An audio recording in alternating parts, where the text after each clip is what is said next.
There is a unique stillness that comes only in the deepest hours of the night, a quiet so profound that the questions you hold at bay during the day begin to speak.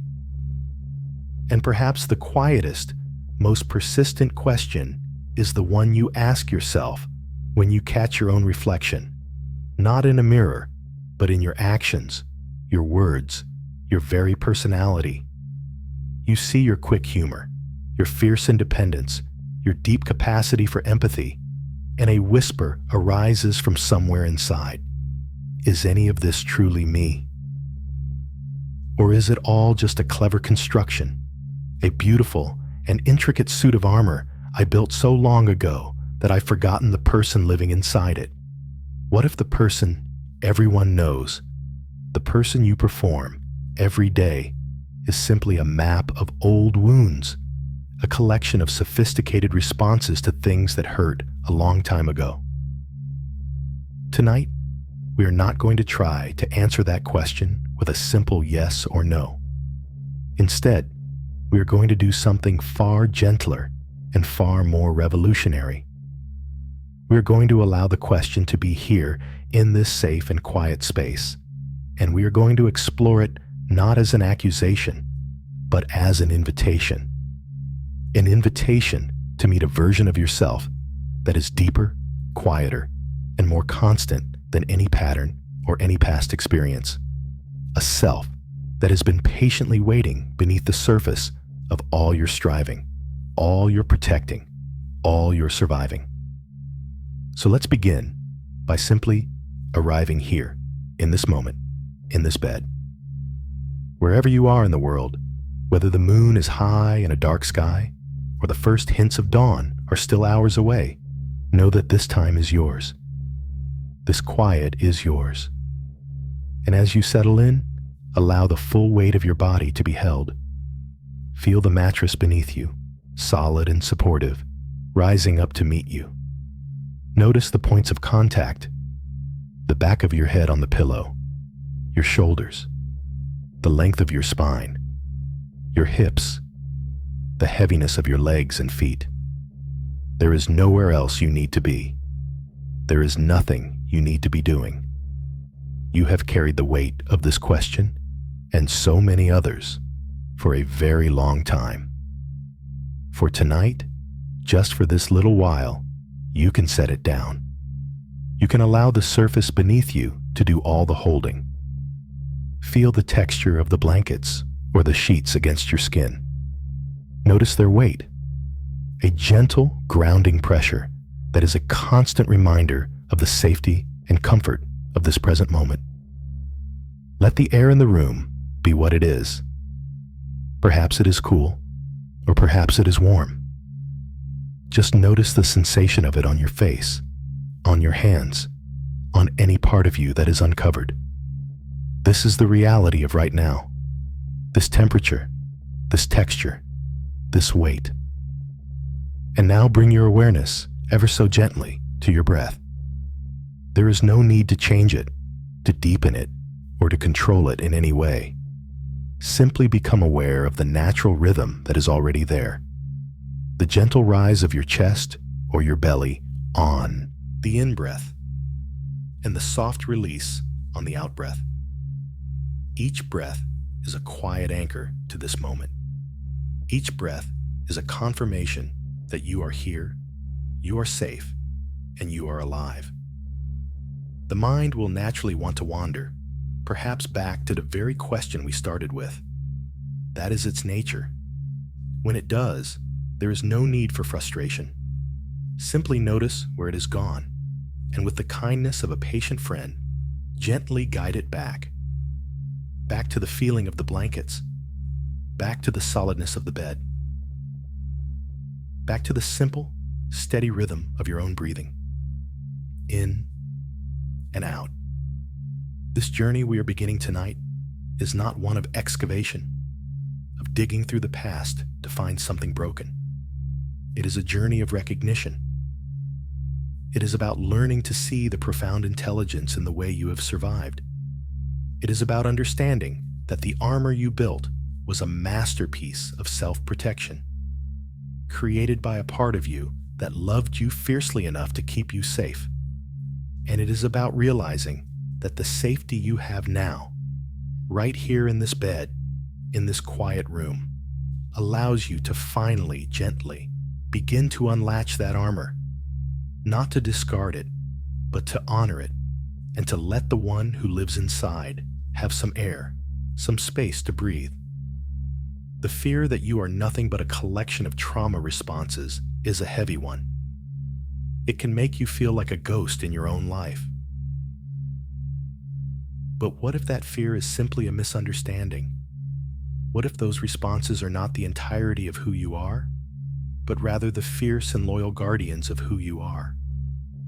Guardians that have worked so tirelessly for so long and are now so very, very tired. Tonight, we give them permission to rest. We let them know that their watch is over, at least for now. Right here, in the safety of your bed, you are the one in charge. Not the fear, not the past, just you. And the quiet, constant presence of your own breath. Let your eyelids be heavy. If they are not already closed, allow them to gently close. Let the darkness behind your eyes be a soft, velvet curtain, separating you from the day that has passed and all of its demands. This is your sanctuary, a space of deep quiet and even deeper compassion. As you continue to feel the gentle rhythm of your breath, let this intention settle into your being. The intention for tonight is not to figure anything out. It is not to solve the puzzle of you. The intention is simply to be with yourself, with a kindness that you may have been withholding for a very long time. To approach yourself with curiosity instead of judgment, with wonder instead of worry. Every part of you is welcome here. The parts that are scared, the parts that are tired, the parts that are strong, and the parts that are confused. They can all rest here together. There is room for all of it. As you sink deeper into the support beneath you, let your body begin to understand this on a cellular level. Let your muscles receive the message that they can release their grip. Let your jaw soften. Let the space between your eyebrows smooth out. Let your shoulders melt away from your ears. Your body has its own intelligence, its own memory. For so long, it may have held a posture of readiness, of vigilance. Now, you can offer it the deep, restorative gift of true release. You can let it know, through your gentle attention, that it is safe now. It is okay to let go. Notice the sounds around you, not by reaching out for them, but by allowing them to come to you. The distant hum of the house, the quiet sigh of the wind outside, or perhaps even a profound and total silence. Whatever you hear, let it be just another part of the tapestry of this present moment. Let the sounds wash over you without needing to label them or analyze them. They are simply the soundtrack to your descent into rest. The question of who you are is vast and deep, like the night sky itself. It is not a question to be answered in a single thought. It is a truth to be lived, to be felt, to be slowly, gently uncovered over time. And the process of uncovering begins right here, not with struggle, but with softness, not with effort, but with ease. It begins by allowing yourself to simply be held by your bed, held by the quiet of the night, and held by your own growing capacity for a warm, unwavering, and most quiet acceptance. With every breath out, feel yourself letting go of just a little more tension, a little more of the need to analyze, a little more of the need to have it all figured out. You are drifting now on the gentle currents of your own breath, moving slowly and effortlessly toward the shores of sleep. The deeper truths are not found in the busy thinking mind. They are found in the stillness, They are found in the quiet spaces between your thoughts, and they are found in the profound wisdom of your own resting body. Let this feeling of being held be the only thing that matters right now. This simple, physical reality: you are here, you are breathing, and you are safe. That is enough. For now, it is more than enough. It is everything. The journey inward has begun, not with a forceful push, but with a gentle surrender into the safety of this moment. You are on your way, just by being here, just by resting. And as you rest here, held by the stillness, let's gently turn our attention back to that quiet inner landscape.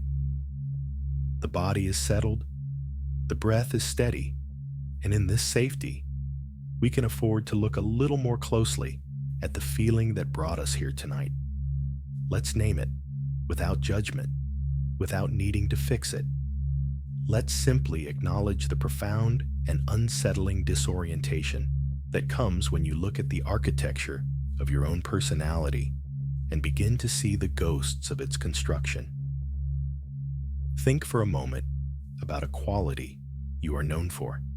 Perhaps it is your humor, that quick wit that can diffuse a tense situation or make others feel at ease.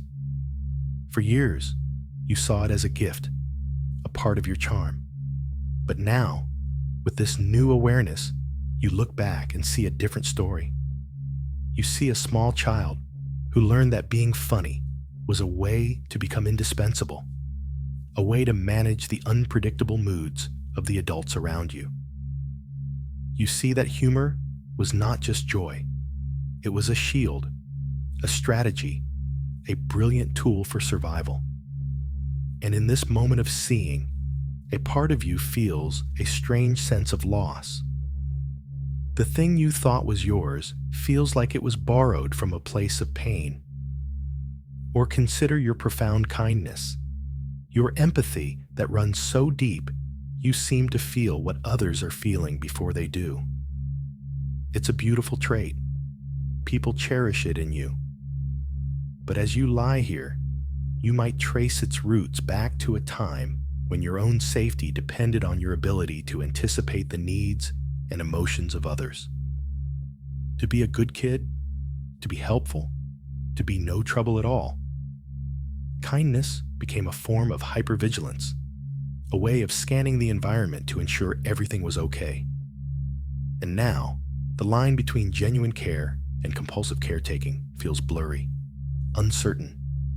It can feel as though your very goodness is not a choice, but a deeply ingrained reflex. Maybe it is your independence. You are the one who never asks for help, the one who can handle anything that comes your way. You wear this strength like a badge of honor, but in the quiet of the night, you can feel the loneliness inside that fortress. You remember the moments that taught you that relying on others was unsafe, that the only person you could truly count on was yourself. And what you once called strength now feels like a wall, isolating you from the very connection you might crave. This reevaluation is not a simple intellectual exercise. It is a deeply felt, body-level experience of confusion. It can feel as if you are standing in a house you thought you built, but now you realize you are just a tenant, living according to the rules of a landlord who left a long, long time ago. And here's the core of the conflict, the place where the fear takes root. The thought arises: if my humor is a defense, my kindness is a fear response, and my independence is a trauma wall, then what is actually me?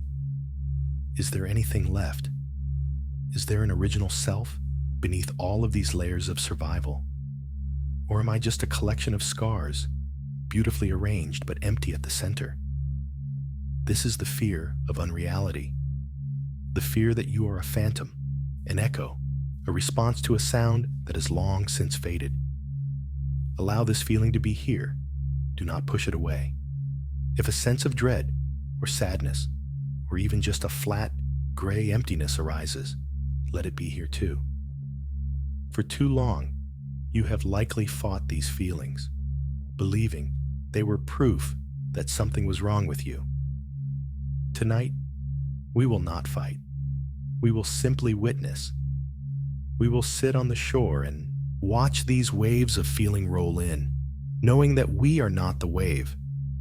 We are the shoreline that holds it, the awareness that observes it. This process of seeing your own patterns with such clarity can feel like a betrayal. Your own mind, the tool you have used to navigate the world, suddenly turns its analytical gaze upon itself, and it begins to pathologize everything it sees. It labels and categorizes, and in its attempt to understand, it can sometimes strip the life and soul from your own history. It can make you feel like a case study in your own life. And this is an incredibly lonely and exhausting place to be. You are not alone in this. This is a common, though rarely spoken of, passage in the journey of healing and self-discovery.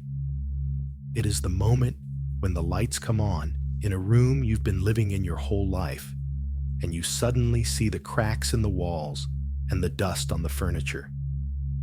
The initial reaction is often shock and a desire to flee the room entirely. But we are not going to flee. We are just going to stand here, breathing, and let our eyes adjust to the light. Because you must understand this, deep in your bones. This new, painful awareness is not a curse.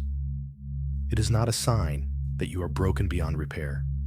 It is the absolute opposite. It is a sign that you are becoming so safe, so present, and so strong that you can finally afford to see the truth of what you have survived. For years, perhaps decades, your system wisely kept this information hidden from you because seeing it would have been too overwhelming. Your mind protected you by allowing you to believe that your armor was your skin. And that was a profound act of self-love.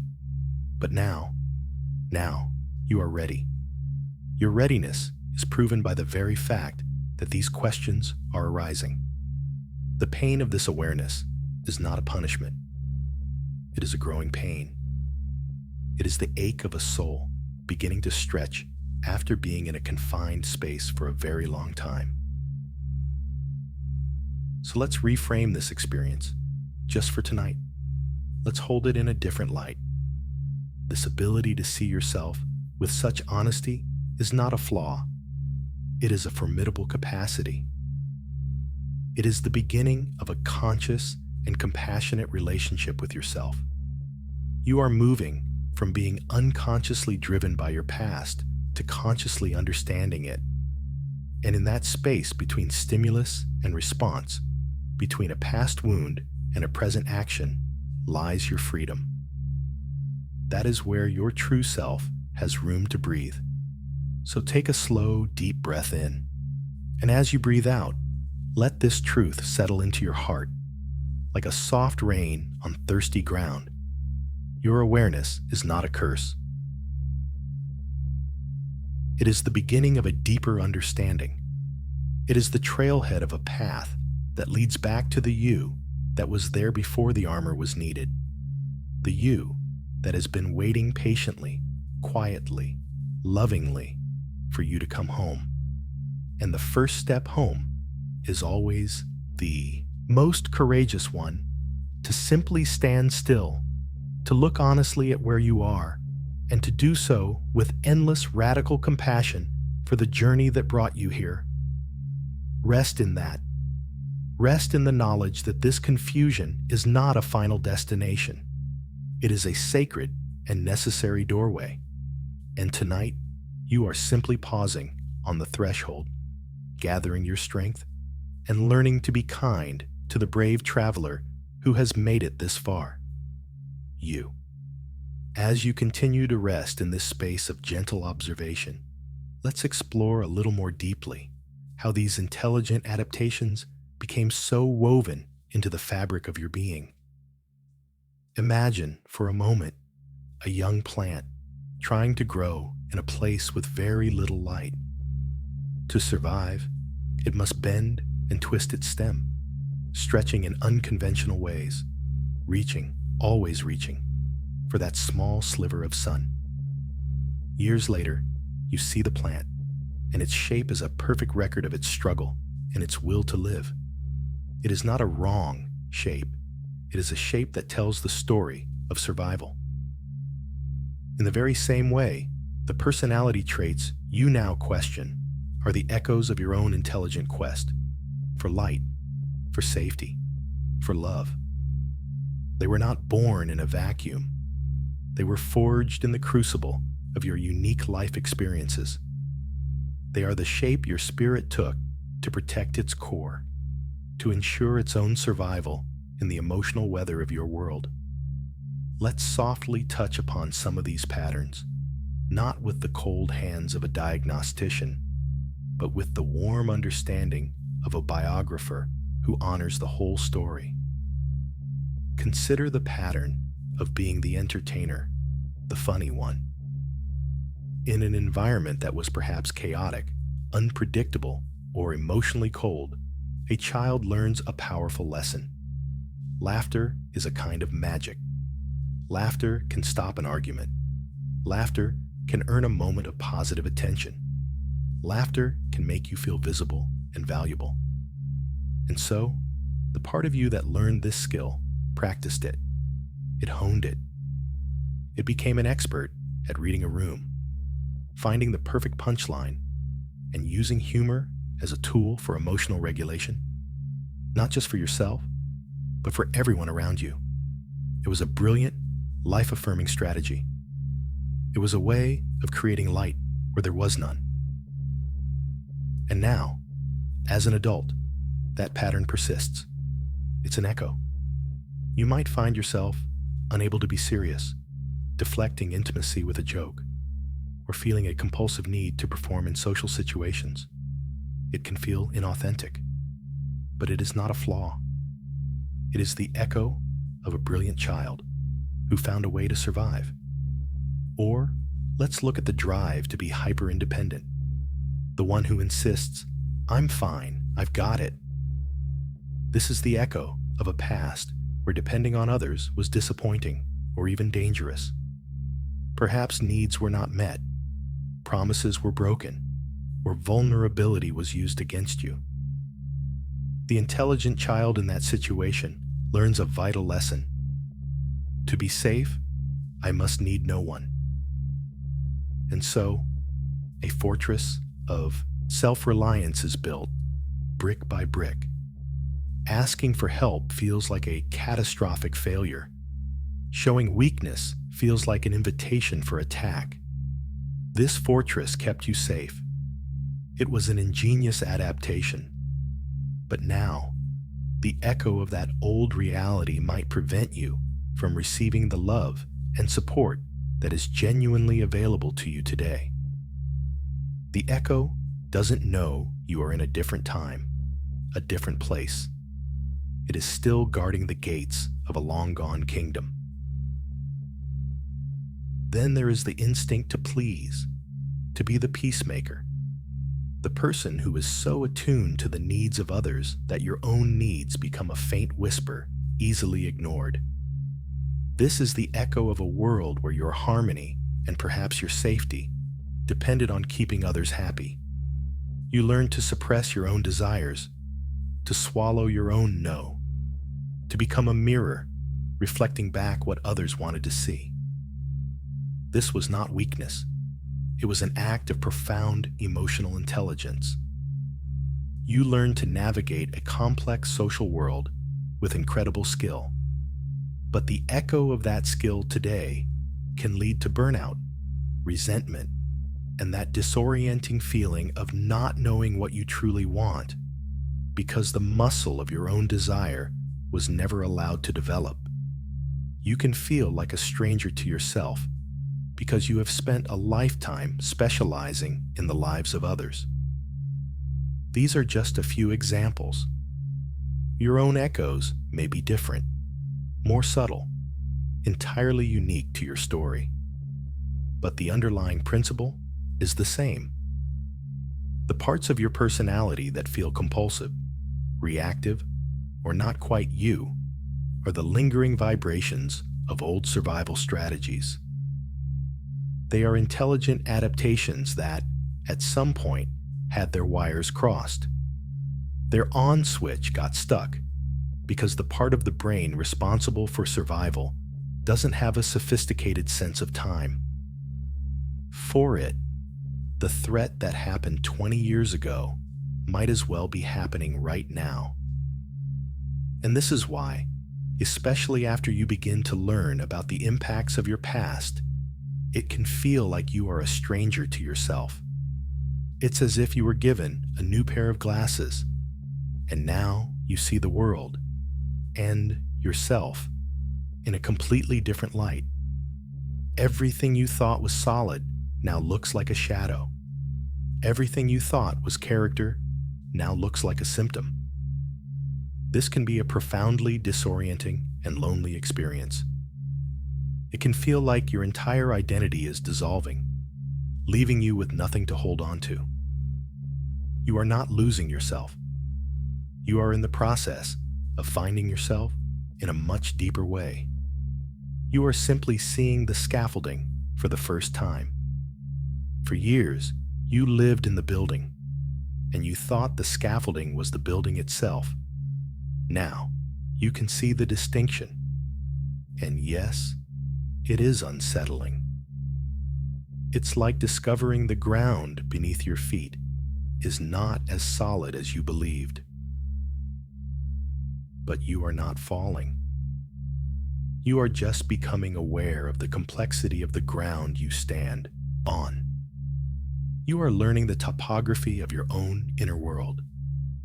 So, as you lie here, breathing in the quiet of the night, allow yourself to hold these parts with a new kind of reverence.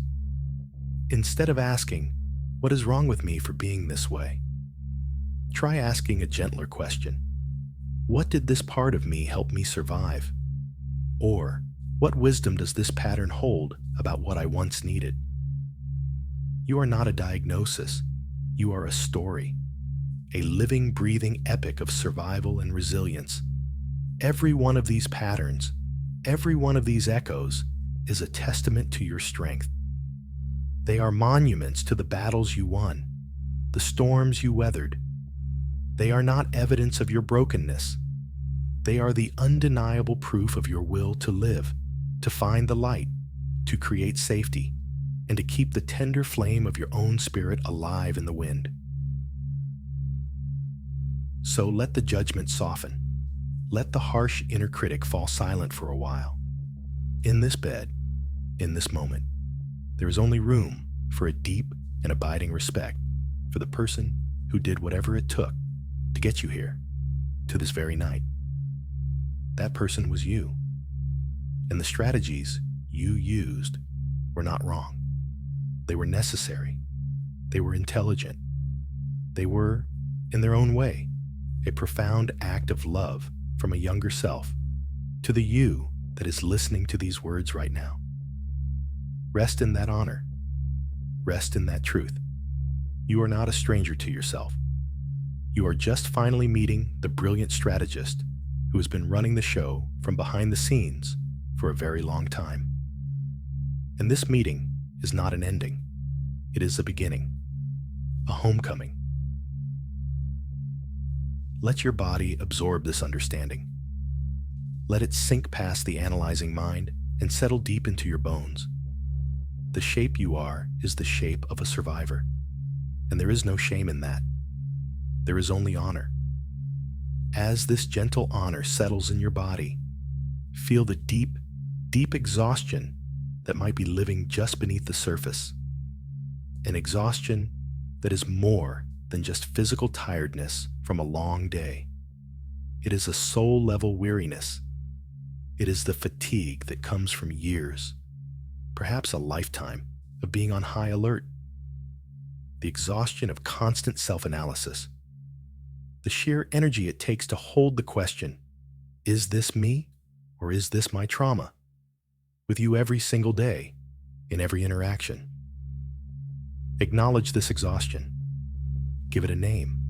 Let it be real.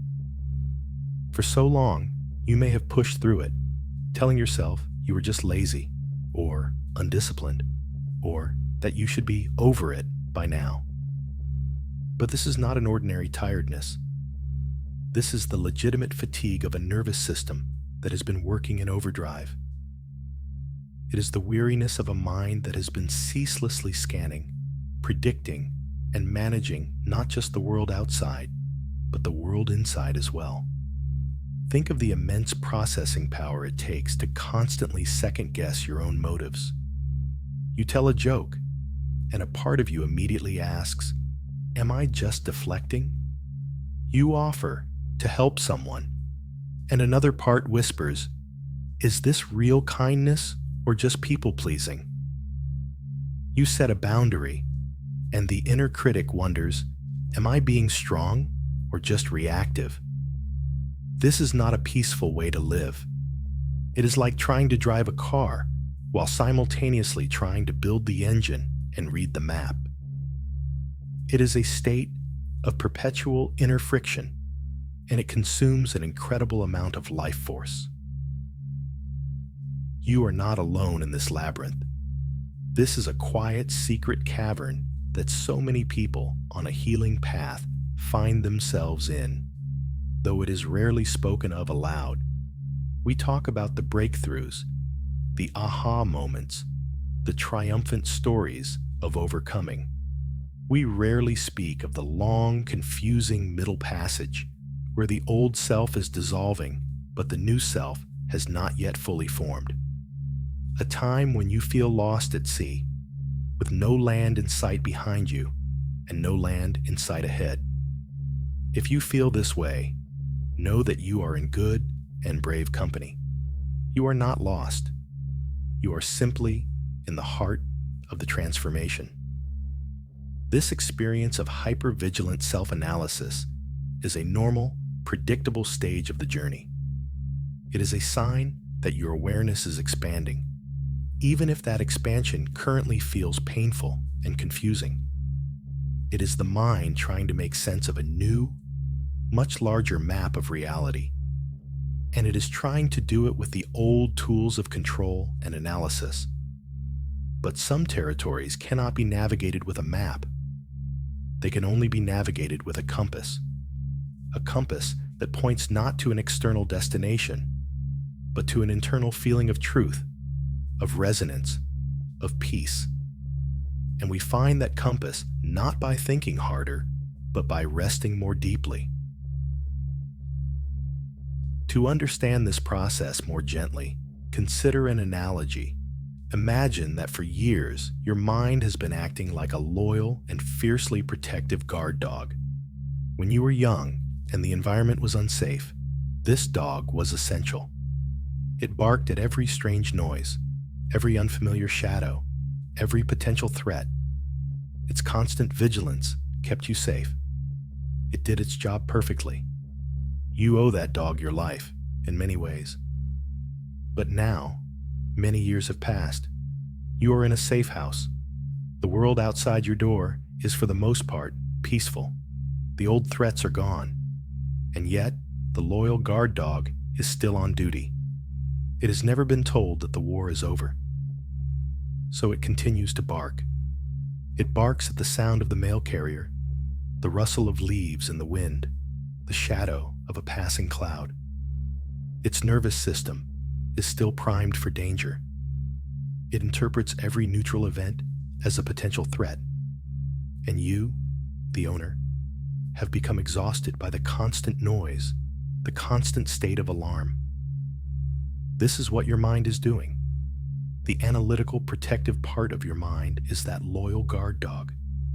Its hypervigilance, its constant questioning of your own personality, is its way of barking at shadows.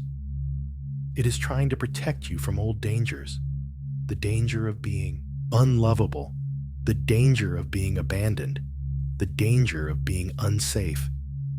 It is using an old strategy in a new and safe reality. and you have been living with the incessant barking for so very long. So what do? We don't get angry at the dog. We don't punish it for its loyalty or for the barking that once saved us. We don't try to reason with it or tell it that it's wrong. A scared dog cannot be soothed with logic. Instead, we get down on the floor with it. We speak to it in a calm, gentle voice. We stroke its fur, and we say, "Good dog. Thank you. I see you. Thank you for working so hard to protect us. But look around. We are safe now. Your job is done for today. You can rest. I'll keep watch now." This is the invitation for you tonight. To begin to relate to your own analytical, overthinking mind in this way. Not as an enemy to be silenced, but as a loyal, tired protector to be soothed. As you feel the weight of your body sinking into the mattress, you can inwardly speak to that part of your mind. You can acknowledge its efforts. Thank you for trying so hard to figure everything out. Thank you for trying to protect me from making a mistake, from being inauthentic, from getting hurt again. You have done an incredible job. But for tonight, your work is done. We are safe in this bed. There are no threats here. There is nothing to analyze. You have permission to rest. Feel what happens in your body when you offer this message of gratitude and reassurance to yourself. You might notice a subtle softening, a release you didn't even know you were waiting for. You are not abandoning the dog. You are letting it know it can finally sleep peacefully at your feet. The truth is, you cannot think your way out of a feeling that you thought your way into. The overanalysis is the problem, not the solution. The path to clarity does not lie in more thinking, but in less. It lies in dropping out of the noisy committee room of the mind and into the quiet, wise counsel of the body. Your body knows what is true for you.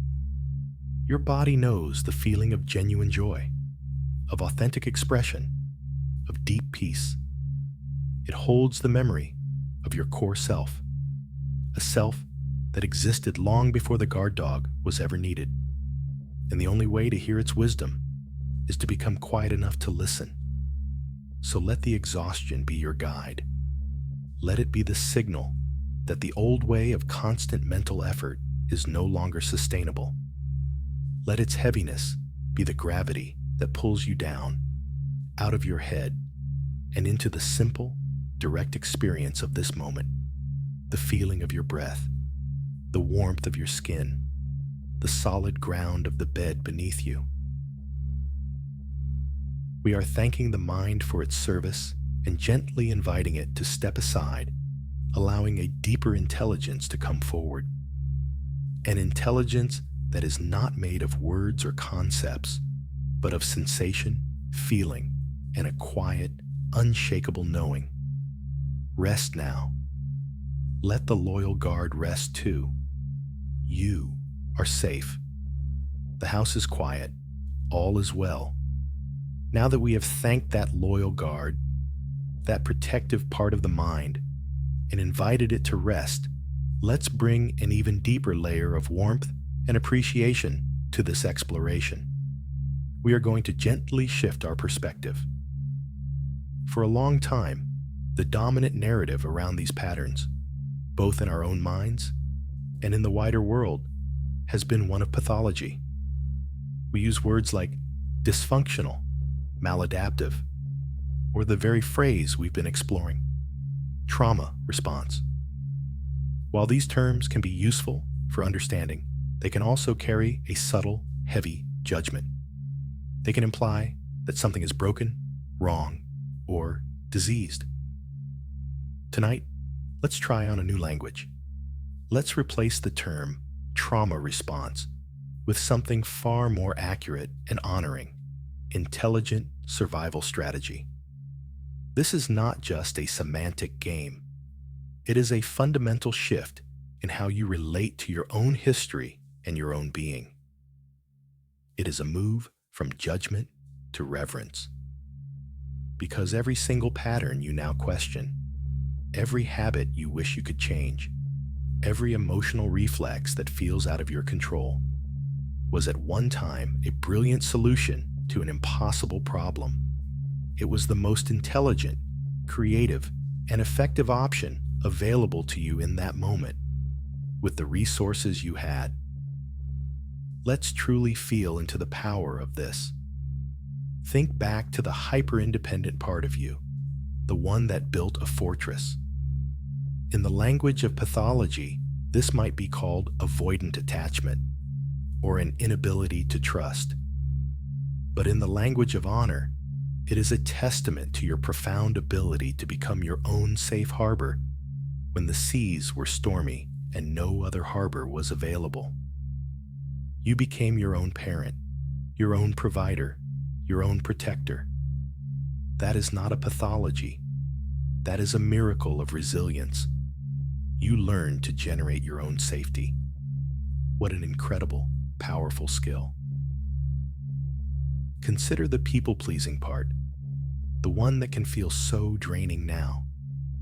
The old language might call it codependency or a lack of boundaries.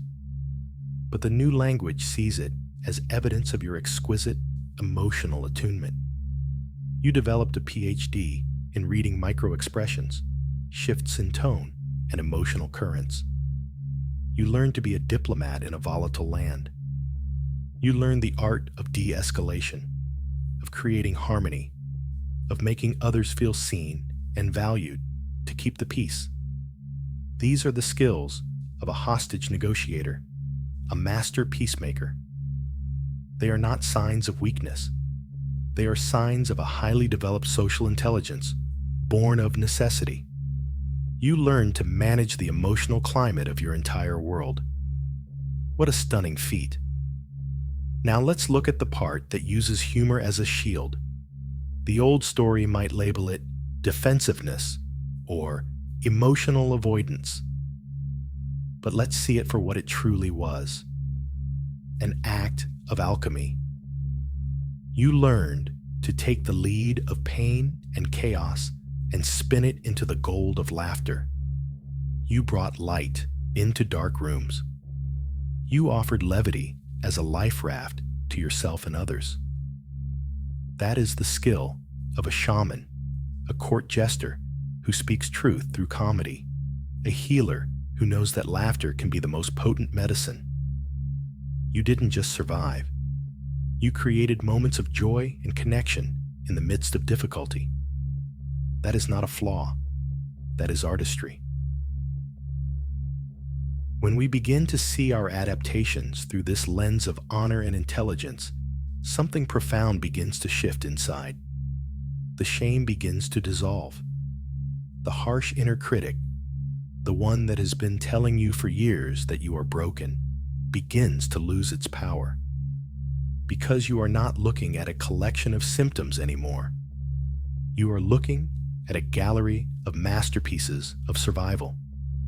Each one tells a story of your strength, your creativity, and the unconquerable force of your own life spirit. You did what you had to do to protect that spirit. You kept the flame alive. These strategies were your allies. They were the tools you used to navigate a difficult terrain. The problem is not the tools themselves. The problem is only that you are now in a different terrain, a safer landscape, but you are still carrying the old, heavy tools out of habit. You don't need to throw the tools away in disgust. You can simply look at them, packed in your bag, and say, "Thank you. You were so important. You saved me. I don't need you right now, but I will always honor what you did for me." This shift in perspective is the foundation of true self-compassion. It's not about letting yourself off the hook or making excuses. It is about telling the whole true story. The story is not, "I am a damaged person because of my past." The story is, "I am an incredibly resourceful person, and my past is the evidence."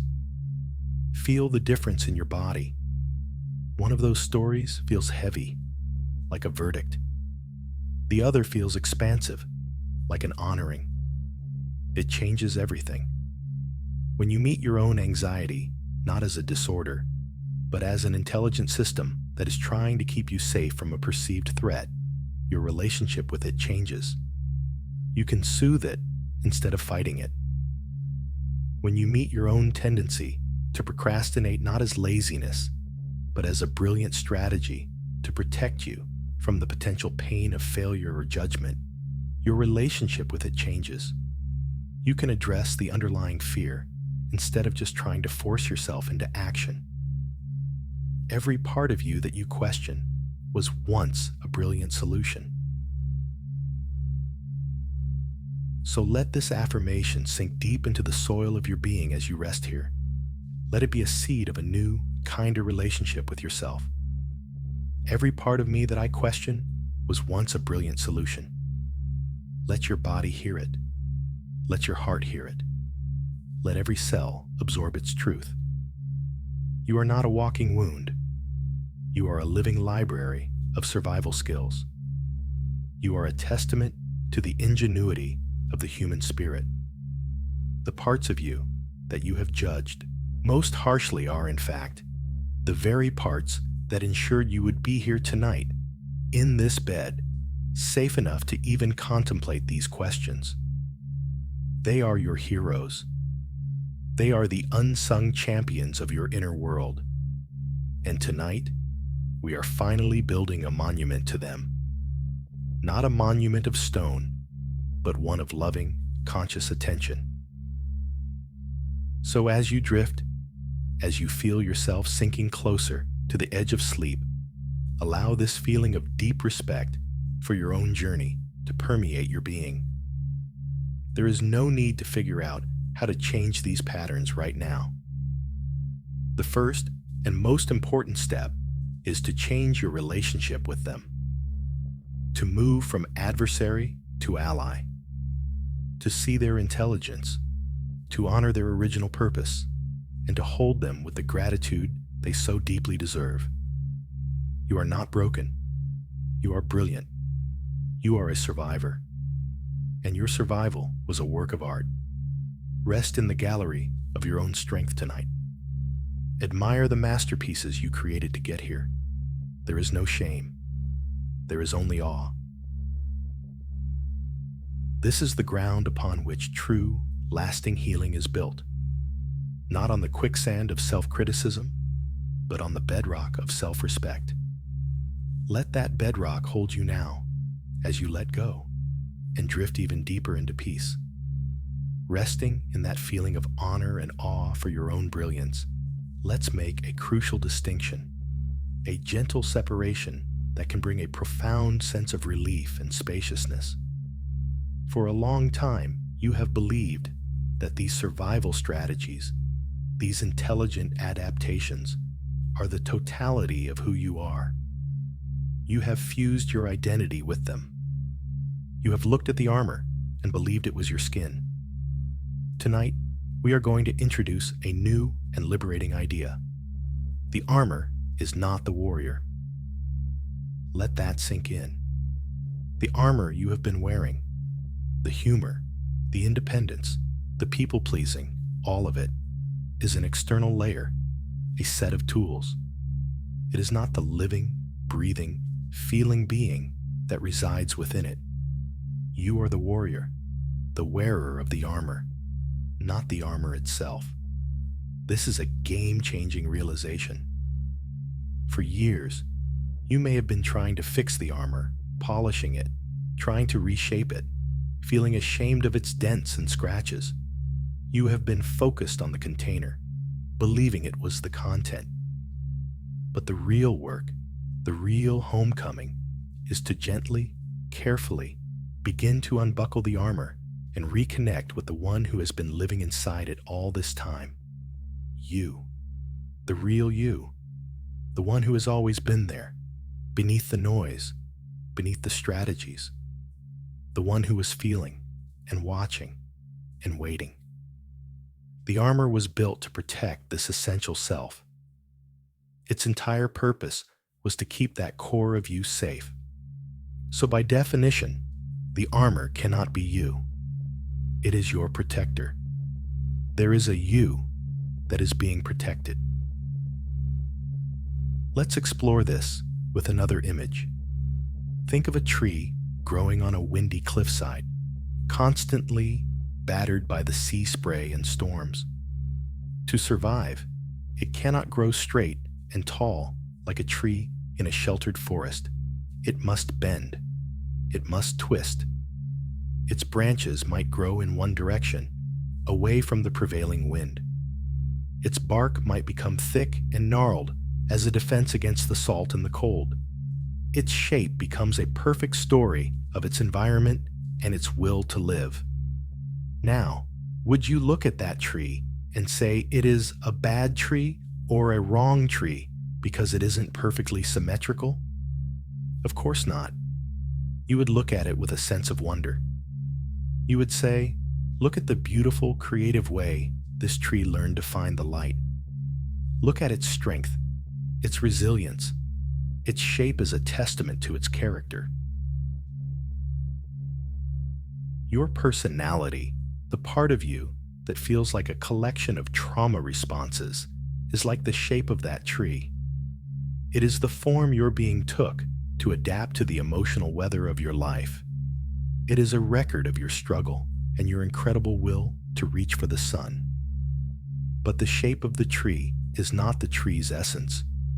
The essence is the life force running through it, the sap, the roots that hold it firm, the innate drive to grow and become. That life force is the warrior. The shape is the armor. And here is a compliment I want you to receive, deep in your heart as you lie here tonight. Look at the beautiful, creative way you learned to find the light. Look at the intricate, intelligent shape your personality took to protect your own precious life force. It is not a sign of your brokenness. It is the evidence of your unbreakable spirit. You bent so you would not break. You twisted so you could keep growing. And it worked. You are here. You survived. The strategy was a success. Now, in the safety of this moment, in the calm of this sheltered harbor, you no longer need to contend with those same harsh winds. This means you have the opportunity to grow in new ways. The tree on the cliff can now sprout new branches in directions it never could before. It doesn't have to get rid of its old gnarled shape. That shape is part of its history, its strength. It simply gets to add to it. It gets to become more of itself. This is the invitation for you now. It is not about amputating the parts of you that you dislike. It is not about becoming a completely different person. It is about recognizing that you are already more than the shape you have taken. It is about giving the life force within you, the warrior in the armor, permission to express itself in new ways, now that the battle is not so fierce. So, how do we begin to feel this warrior, this essential self beneath the armor? We do it by noticing the quiet things. The armor is loud, it's reactive. It's the part that tells the joke, that says, "I'm fine," that agrees to something it doesn't want to do. The warrior, the core self, is much quieter. It's the part of you that feels a pang of longing when you see a beautiful sunset. It's the part that is moved to tears by a piece of music. It's the part that feels a simple, uncomplicated moment of peace when you sip a warm cup of tea. It is the part that knows, without words, what feels true and what feels false. It is the source of your quiet preferences, your innate curiosity, your capacity for wonder.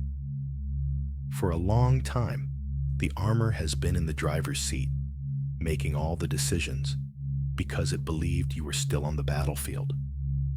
Our work is to gently thank the armor for its service and invite the warrior, the true you, to simply take the passenger seat for a while and then eventually, when it feels safe enough, to take the wheel. This process is not an event, it's a practice. It's a slow, gentle turning of your attention inward, away from the loud clamor of the survival strategies, and toward the quiet whisper of your own soul. And it begins with a simple recognition. I am not my armor. My thoughts, my behaviors, my patterns, they are things I have, things I have done. They are not who I am. Who I am is the one who is aware of all these things. Who I am is the still, silent presence that is watching the whole show. This separation creates a sliver of space, and in that space, freedom is born. In that space, you have a choice. You can notice the impulse to tell a defensive joke, and you can choose to stay silent instead.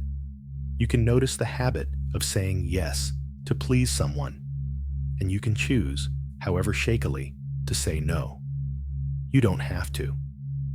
The choice is the victory.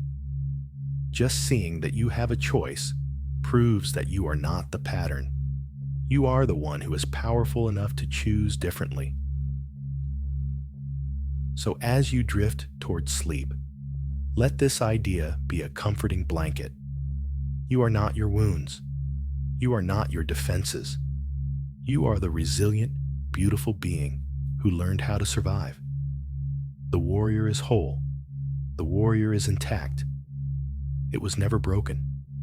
It was only hidden, protected, waiting for the safety that you are providing for it right now, in this bed, in this moment of peace. Let your body relax into this truth. The warrior can finally stand down. The armor can be set aside. Tonight you are just the tree, resting in the calm night air, feeling the quiet, steady pulse of life in your roots. There is nothing else to be. As you rest in this newfound space, this gentle separation between the warrior and the armor, a new feeling might begin to surface. It may be quiet at first, like a mist rolling in from the sea. It is the feeling of grief. Allow this. Create a safe and welcoming space in your heart for this sadness to arrive. This is not the sharp, acute pain of a new wound. It is a more subtle, profound ache. It is the grief for the parts of your life, the parts of yourself that were shaped by the need to wear the armor so constantly. It is the sadness for the spontaneity you might feel you lost, the unguardedness that you rarely got to experience.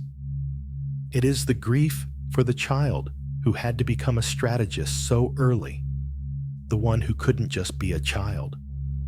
As you look back, not with judgment, but with this new, compassionate awareness, you might feel a sorrow for the ease you never had, the simple trust that didn't feel safe enough to cultivate. You might grieve the relationships where you couldn't show your full, vulnerable self because the armor was fused on so tightly. You might feel a sadness for all the energy you expended on vigilance, on managing, on performing, energy that could have been used for play, for creativity, for simple, uncomplicated joy. Let this grief be here. It is not a sign that you are moving backward. It is not a step away from healing. This grief is an essential, cleansing part of the healing itself. It is the rain that is needed to soften the hard, dry ground of your heart, the ground that was baked hard by years of survival.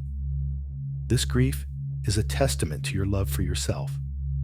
You are grieving because you know, on a deep soul level, that you deserved a sense of safety, of unconditional love, of the freedom to be messy and imperfect and still be cherished. Your sadness is the echo of that deep inner knowing. It is a form of love. So often, we are told to be strong, to look on the bright side, to focus on gratitude for our resilience. And while those things are important, they can also become a form of spiritual bypassing. a way to avoid the sacred work of mourning. Tonight, you don't have to be strong. You don't have to be grateful for the struggle. You are simply allowed to feel the quiet sadness for how hard it has been. You are allowed to miss the version of yourself that might have been if the winds had been gentler. Feel this in your body. Grief often lives in the chest, a feeling of heaviness or pressure. It can live in the throat as an unshed lump of tears. It can live in the belly as a hollow ache. Wherever you feel it, just breathe into it. Imagine your breath as a warm, gentle current of water flowing around this dense feeling of sadness. You are not trying to wash it away. You are just keeping it company. You are letting it know that it is allowed to be here, that it is not too much, that you are strong enough now to hold it without being consumed by it. Let the tears come if they need to. Tears are not a sign of weakness. They are a sign of release. They are the body's way of letting go of old pain that has been held for a very, very long time. Each tear is a liquid prayer, a release of a story that no longer needs to be held so tightly inside. There is no timeline for this grief. There is no right or wrong way to feel it. It comes in waves. Tonight, you might feel just a small ripple. Another night, it might feel like a tidal wave. The practice is to simply allow the wave to be what it is, knowing that you are the vast, deep ocean, and the wave is just a temporary movement on your surface. It cannot destroy you. It is a part of you, but it is not all of you. And in this space of allowing, we are also going to release another, heavier burden. This is the pressure to have it all figured out, the pressure to be healed, the relentless inner demand to perform authenticity perfectly. You hear the concepts, armor, warrior, true self, and the protective part of the mind, the loyal guard, can immediately turn them into a new set of rules, a new test you have to pass. It starts asking, am I being my true self now? Was that my armor speaking? Am I doing this healing thing right? This is just the armor trying to take charge of the process of its own removal. It is a subtle trap, and it is exhausting. So, for tonight, let's release it all. Let go of the pressure to be a good student of healing. Let go of the need to have a clear label for every part of yourself. Let go of the idea that you have to get somewhere, that there is a finish line called healed that you must cross. The truth is, healing is not a destination. It is a direction of travel, and it is not a straight line. It is a spiral. You will circle back to old feelings and old patterns again and again, but each time you will meet them from a slightly higher vantage point with a little more wisdom, a little more compassion. So, if you feel confused, that is okay. If you feel like you are taking one step forward and 2 steps back, that is okay. It is all part of the spiral dance. Tonight, the only task is to accept what is, right now, in this moment, without needing to fix it, change it, or even fully understand it. Can you accept the confusion? Can you accept the sadness? Can you accept the parts of you that are still wearing the armor and the parts that are tired of it? Can you accept the whole messy, beautiful, contradictory truth of your experience right now? Acceptance is not resignation. It is not giving up. It is the opposite. It is the ultimate act of empowerment. It is saying, I will no longer waste my precious life force fighting against reality. I will stand on the ground of what is true right now, and from here, I will take the next gentle step. So breathe into this acceptance. Breathe into the isness of this moment. The blankets feel a certain way. The room has a certain temperature, Your body feels a certain way. Your heart feels a certain way. It is all just as it is. There is a profound peace to be found in this radical non-resistance. It is the peace of finally laying down the weapons in a war against yourself that you were never meant to fight. The grief is here. The confusion is here. And beneath it all, the warrior is here, holding all of it with a newfound capacity.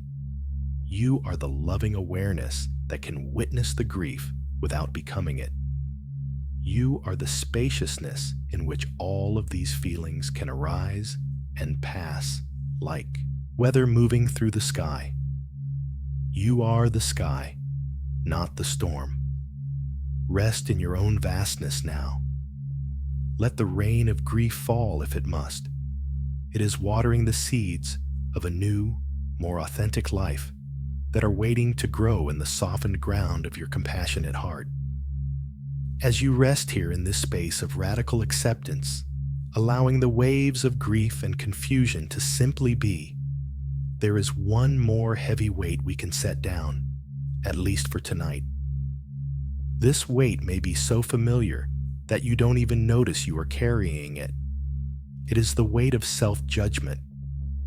It is the voice of the inner critic, that relentless commentator who has been narrating your life with a script of harshness and scrutiny. This is the voice that pathologizes your every move, the one we spoke of earlier, the one that looks at your survival strategies and calls them flaws, the one that sees your sadness and calls it weakness, the one that feels your exhaustion and calls it laziness. For years, this voice has likely run unchecked, masquerading as truth, as self-improvement, as the drive to be a better person. But it is not the voice of your wisdom. It is the voice of your fear. It is, in many ways, an internalized echo of the critical voices you may have encountered in your past. A parent, a teacher, a society that taught you that you had to be perfect to be worthy of love. That part of you learned its job well. It believes that by criticizing you first, it can protect you from the shock of being criticized by others. It thinks that by pointing out all your perceived flaws, it can motivate you to fix them before someone else rejects you for them. Its intention, at its deepest root, is protective. It is another form of armor, a harsh, internal suit of armor made of judgment. But the protection it offers comes at a terrible price. It creates a constant state of inner warfare. It drains your energy, erodes your confidence, and keeps you trapped in a cycle of shame and striving. It is the ultimate source of that soul-deep exhaustion we felt earlier. It is like having a drill sergeant inside your own head, screaming at you while you are trying to find a place to rest. Tonight, we are going to declare a ceasefire, a truce in the long war against yourself. You have judged yourself long enough. You have scrutinized and criticized and analyzed yourself into a state of paralysis. You have held yourself to impossible standards and berated yourself for being human. Enough. It is time for a different way, a gentler way. Let's do this with a simple, tangible visualization. Bring your awareness to where you feel this judgmental energy in your body. For some, it feels like a tight band around the head. For others, a knot in the stomach, or a rigid tension in the shoulders and neck. It doesn't matter where you feel it. Just notice its presence. Now, imagine that you could gather all of that harsh, critical energy into a single object. What would it be? Perhaps it is a heavy gray stone, or a leaden box, locked and bolted. Maybe it's a bundle of thorny sticks. Don't overthink it. Just allow the first image that comes to mind to be the right one. See this object in your mind's eye. Feel its symbolic weight, its sharp edges, its coldness. This is what you have been carrying inside you for so long. Now, in your imagination, very slowly and with great intention, begin to lift this object out of your body. Feel the process. Imagine your hands, your heart, your will, gently extricating this heavy weight from your tissues, from your cells, from your energy field. It might feel stuck at first. Be patient. Breathe into the resistance. Gently, lovingly, ease it out.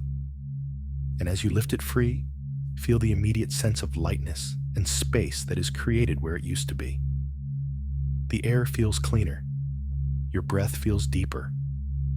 And now, very carefully, place this heavy object down on the floor beside your bed.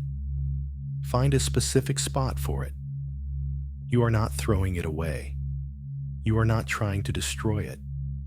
We are not at war with it. Remember? We are simply choosing not to carry it right now. We are setting it down with a sense of respect for the protective role it once tried to play. You can even say to it, silently, "Thank you for trying to keep me safe. I see your intention, but your services are not needed tonight. I am safe. You can rest here." Now, bring all of your awareness to the space that has been created inside you, the space where the heavy weight of judgment used to be. What does it feel like? It might feel empty, unfamiliar, even a little vulnerable at first. That is okay. This is new territory. Breathe into this new inner spaciousness. Let it be filled not with more thoughts or analysis, but with the simple, healing balm of compassion. Imagine a warm, golden light filling this space. A light that is the essence of pure, unconditional acceptance. This is the light of your own warrior self, your true nature. This light doesn't judge. It doesn't criticize. It doesn't demand. It only loves. It only accepts. It only holds. It sees the entirety of you, your scars, your fears, your so-called imperfections, and it says, you are welcome here. All of you is welcome here. You are good enough, exactly as you are, in this very moment. Let this warm, golden light of compassion permeate your entire body. Let it soothe the raw places that have been abraded by the constant friction of self-judgment. Let it soften the muscles that have been tensed for battle. Let it quiet the mind that has been racing with criticism. You have judged yourself long enough. Let this phrase be a mantra that carries you towards sleep. You have judged yourself long enough. Tonight, there is only compassion. If the critic's voice tries to chime in again, as it likely will out of habit, you don't need to fight it. You can simply see it as the heavy object on the floor. You can nod to it and say, "Ah, there you are again. I see you. But I am not going to pick you up right now. I am choosing compassion instead." This is a practice. It is the practice of a lifetime. But it begins with a single night, a single moment of choosing a kinder inner monologue. You are retraining your mind, patiently and gently, teaching it a new way to relate to you. A way that is based not on fear and control, but on love and trust. The truth is, you will never berate yourself into becoming a better person. Shame is not a sustainable motivator. It is a cage. True, lasting change, true growth, only ever comes from a place of love. It comes from accepting yourself so completely that you feel safe enough to let the old armor fall away. It comes from creating an inner environment that is so kind, so nurturing, that the shy, tender shoots of your true self finally feel safe enough to grow toward the light. So tonight, you are tending to your own inner garden. You have removed the heavy stone of judgment that was blocking the sun. And now, you are watering the soil with compassion. There's nothing more to do. Just rest in this warmth. Rest in this kindness. Rest in this profound and peaceful truce. You are safe from your own inner critic tonight. You are held in a space of pure, unconditional love. Your own love. Let this be the feeling that cradles you as you drift off. The feeling of being completely and totally accepted by the one person whose acceptance matters most. Yourself. Now that we have gently set down the heavy weight of judgment and are resting in this warm, compassionate space, let's go on a quiet inquiry. We are going to feel for something, not with the analytical mind, but with the sensing, feeling body. We are going to feel for the quiet, constant presence that has always been with you, beneath the noise of the adaptations, beneath the clamor of the inner critic. We are going to sense the self that was there before the armor was needed and has been there all along. This is not something you have to create or invent. It is something you only need to recognize. It is the unwavering stillness at the center of the hurricane. It is the deep, silent sky that holds all the passing weather of your thoughts and emotions. It is the you who has been the witness to your entire life. Think about it. There has been a part of you that has been present for every single experience. A part that watched you learn to ride a bike, that felt the sting of a scraped knee, that experienced the joy of a birthday party. A part that was there during the hard times, the times that necessitated the armor, feeling the fear, the loneliness, the confusion. And that same part is here right now, listening to these words, feeling the breath move in your chest. Your thoughts have changed millions of times. Your emotions have come and gone like tides. Your body has changed completely, but this core awareness, this sense of I am, has been the one constant thread running through your entire existence. This is the warrior in the armor, the tree's life force, the unchanging self. To connect with this self more directly, let's not try to grasp it with the mind. Let's invite a memory, a feeling, to show us the way. Allow your mind to drift back, gently, through the landscape of your life. And I want you to look for a simple moment of peace, wonder, or quiet joy. It doesn't need to be a big dramatic event. In fact, the smaller and simpler, the better. Maybe it was a time when you were a child, lying in the grass, watching the clouds drift by, feeling completely absorbed in the moment. There was no agenda, no worry, just a sense of being. Or perhaps it was a moment standing by the ocean, or a lake, feeling the vastness of the water and the sky, feeling your own smallness in a way that felt peaceful, not frightening.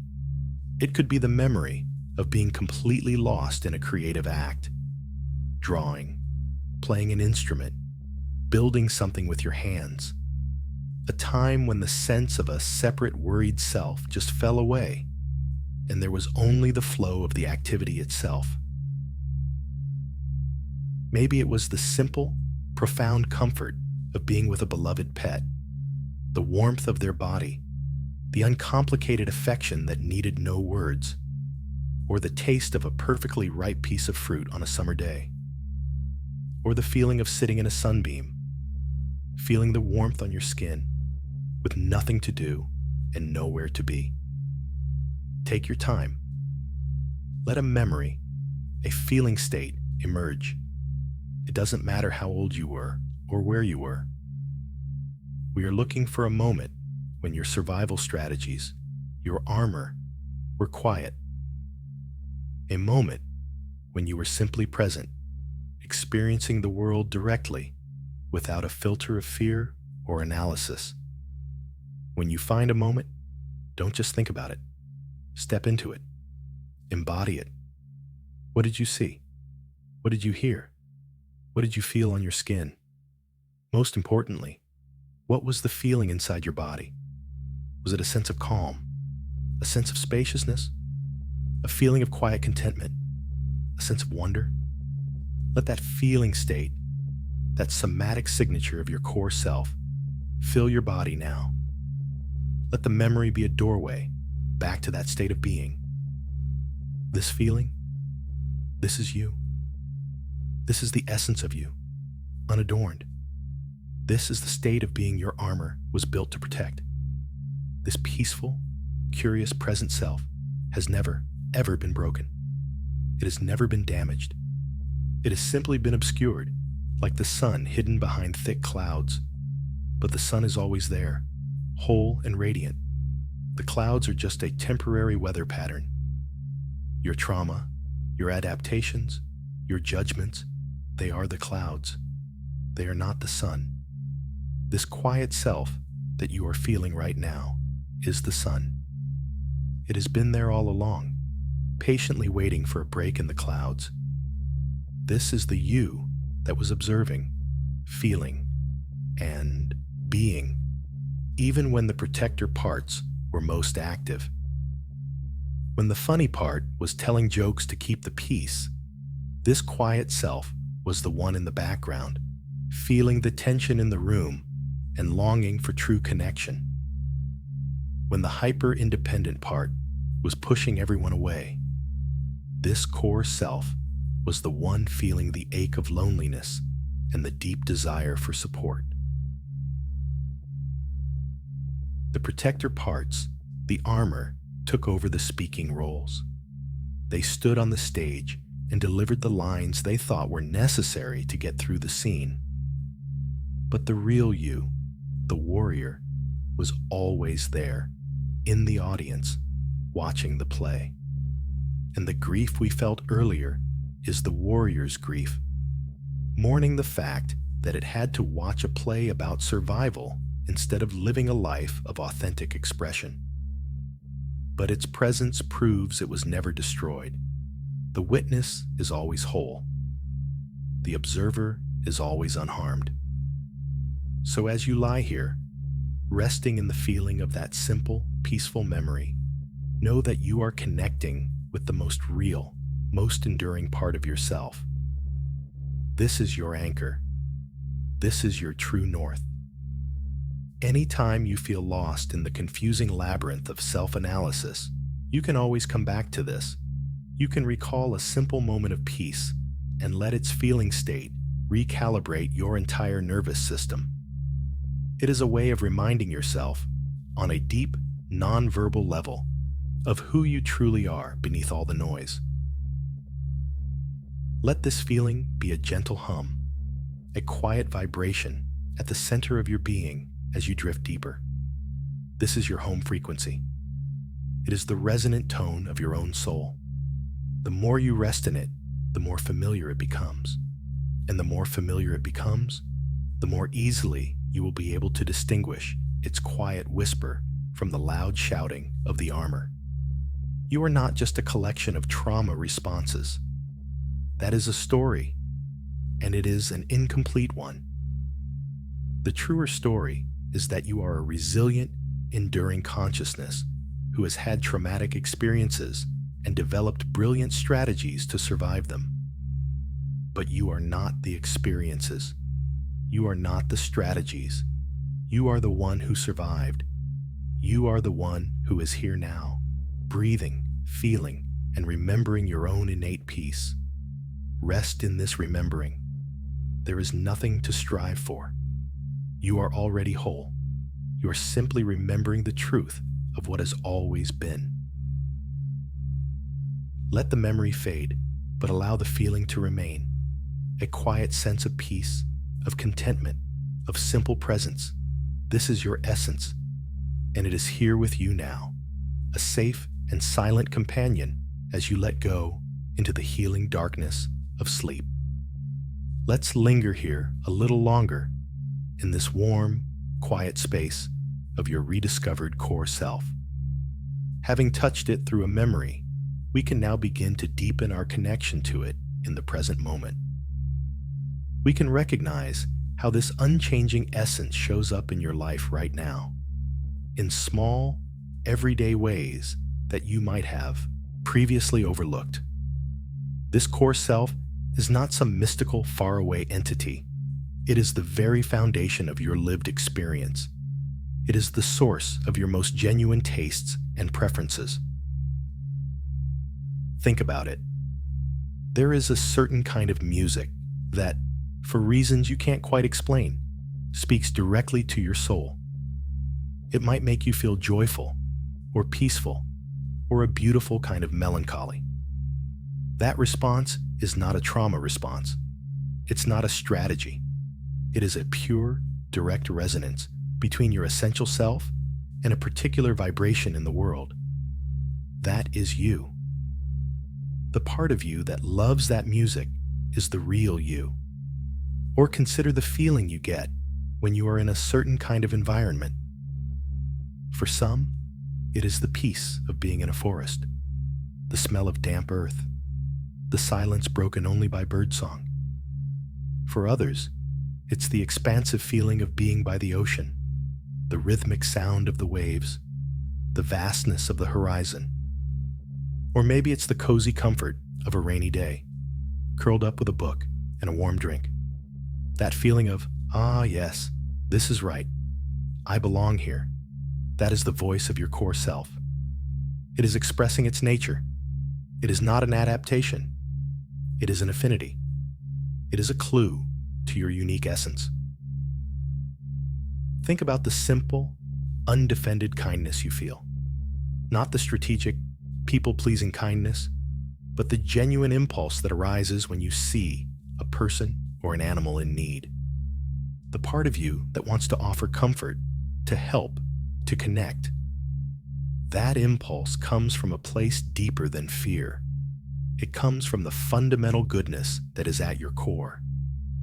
The part of you that knows, without being taught, that we are all connected. That is the warrior, the essential self, in action. It expresses itself through your innate capacity for compassion. What about your curiosity? The part of you that loves to learn about a specific subject, that gets lost in a documentary, that feels a spark of excitement when discovering something new. That is not a defense mechanism. That is the natural, expansive energy of your core self wanting to grow, to understand, to engage with the wonder of the world. Your authentic interests are the fingerprints of your soul. They are unique to you. This essence, this core self, was never broken. It was never lost or damaged. It was simply protected. It was the precious, vulnerable treasure that the armor was built to defend. Imagine a small, steady flame burning in the innermost chamber of a castle. During a long and violent siege, the castle walls, the armor, might get battered and scarred. The guards, the protector parts, might become hyper-vigilant and exhausted. But all their efforts are in service of one thing, keeping that small, essential flame from being extinguished. And they succeeded. The flame of your core self, your true essence, is still burning. It may be small, it may be flickering, you may have forgotten it was even there, but it was never, ever put out. What you are doing now, by resting, by bringing this gentle awareness inward, is walking through the quieted castle corridors and making your way back to that innermost chamber. You are reacquainting yourself with your own eternal flame. You are remembering that the whole point of the battle was to protect this light. And now you are realizing the siege is over. It is safe to sit with this flame, to nurture it, to let its light grow stronger and begin to illuminate the entire castle from within. Let's use one more analogy to let this truth settle even deeper. Imagine your being is like a deep, still lake. For a long time, the surface of your lake has been stormy. The winds of past trauma and the ongoing storms of daily stress have created constant waves, churning the surface, making the water choppy and unclear. These waves are your reactive thoughts, your turbulent emotions, your survival strategies. If you only ever pay attention to the surface, you would believe the entire lake is chaos. You would identify with the storm. I am an anxious person, you might say. I am a chaotic mess. But that is only the surface story, because no matter how violent the storm on the surface, the depths of the lake remain untouched. 10, 20, 100 feet down, the water is always calm, always still, always silent, always clear. This deep, still water is your core self. It has always been there, beneath the stormy surface of your personality and your emotional life. It has been holding the storm all along, undisturbed. The work of healing and self-realization is not about trying to stop the storm on the surface. You cannot control the weather. The work is about learning to drop your awareness down, beneath the waves, into the profound stillness of the depths. It is about learning to identify, not with the passing storm, but with the vast, unchanging stillness of the deep water. This is what you are doing right now. By relaxing your body, by quieting your mind, you are allowing your awareness to sink below the surface chatter. You are descending into the peaceful, silent depths of your own being. And you are discovering that you are not the storm. You are the stillness that can hold the storm. This changes everything. When you know yourself as the deep, still water, you are no longer terrified of the waves on the surface. You can watch them come and go with a sense of equanimity, knowing they cannot touch the real you. You can have an anxious thought, but you know you are the stillness that is aware of the thought. You can feel a wave of sadness, but you know you are the deep calm that holds the sadness. This is the ultimate safety. This is the unshakable peace that comes from knowing who you truly are. It is not something you have to achieve. It is something you already are. Your only work is to remember, to rest in, and to identify with this deeper reality. So as you lie here, feel yourself as this deep, still lake. The surface may have its ripples, its thoughts, its lingering concerns from the day. Let them be. But let the center of your attention sink down, down, into the cool, silent, peaceful depths. This is your sanctuary. This is your true home. It has been waiting for you, patiently and silently, your whole life. And you can return here anytime you choose, simply by taking a breath, relaxing your body, and letting your awareness drop beneath the surface of the mind. Rest here now. In your own deep, quiet, peaceful center, you are home. There is no armor here. There are no strategies here. There is no critic here. There is only the profound, silent, loving presence of your own true being, safe, whole, and completely at peace, resting in the deep, quiet stillness of your core self. Feeling that unshakable peace, we can now begin a process of gentle integration. For much of this journey tonight, we have been making distinctions, separating the warrior from the armor, the still lake from the stormy surface. This was a necessary and clarifying step, but the ultimate goal is not separation. It is wholeness. It is about weaving these two parts of your story together into a single, cohesive, and compassionate narrative. The intelligent adaptations and the core self are not enemies. They are not at odds. In fact, they have been in a sacred partnership all along. The armor was never trying to suppress the warrior out of malice. It was trying to protect the warrior out of love. Every defensive joke, every wall of independence, every act of people-pleasing was a fierce declaration of love from one part of you to another. It was the protector self saying to the core self, "You are so precious, so valuable, that I will do anything to keep you from harm. I will stand guard. I will take the hits. I will become whatever I need to become so that you, the essential flame, can continue to burn." When we see it this way, the relationship between these two parts transforms from one of conflict to one of deep reverence. We can now look at the gnarled, twisted shape of the cliffside tree and see it not as a flaw, but as a beautiful, living sculpture of devotion, carved by the winds of its own fierce love for its own life force.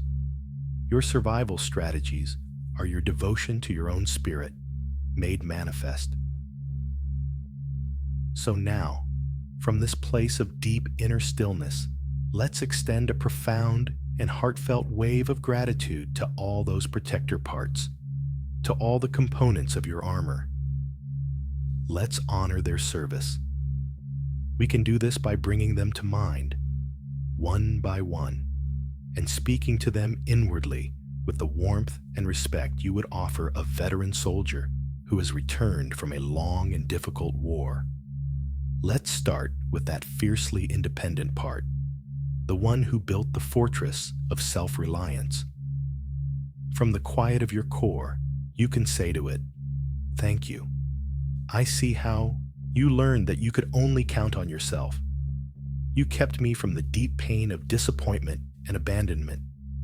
You taught me how to be strong, capable, and resourceful. Because of you, I survived. Your tour of duty was long and lonely, and I honor your incredible strength. Thank you for your service."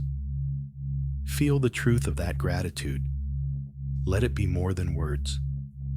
Let it be a genuine feeling of appreciation welling up from your heart. Notice if that independent part can relax just a little, hearing these words of acknowledgement. Now, let's turn to the people pleaser, the master diplomat. From your still center, you can send this message. "Thank you. I see how you learned to attune to everyone around you to keep the peace. You protected me from conflict, from anger, from disapproval. You developed an incredible emotional intelligence, a capacity for empathy that was essential for navigating my world. You worked so hard, always putting others first to ensure our safety. I honor your skill and your sacrifice. Your service is deeply appreciated." Again, breathe and just feel that. Feel the profound rightness of finally honoring this part instead of judging it for being weak or codependent. And now, to the inner entertainer, the funny one. From your quiet core, you can say, "Thank you. I see how you learned to use laughter as a shield and a bridge. You protected me from scary silences and unpredictable moods. You brought light and levity into heavy situations.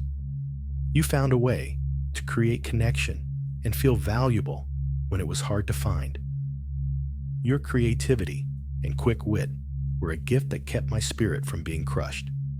I honor your brilliance. Thank you for your service."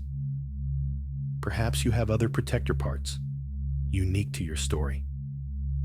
The perfectionist, who tried to keep you safe from criticism by being flawless. The procrastinator, who protected you from the potential pain of failure. The intellectualizer, who used analysis to keep overwhelming feelings at a safe distance. Speak to each of them in turn. Acknowledge their positive intention. Thank them for the specific way they tried to protect your vulnerable core self. This is not about condoning behaviors that no longer serve you. It is about honoring the love that drove them. It is about making peace inside your own skin. It is about ending the inner war. When these protector parts finally feel seen, acknowledged, and appreciated for their service, they no longer need to be so rigid. They no longer need to be in control all the time. They can begin to trust that you, the conscious, compassionate core self, the warrior, are now in charge. They can transform from being compulsive drivers of your life to being wise consultants on your inner council.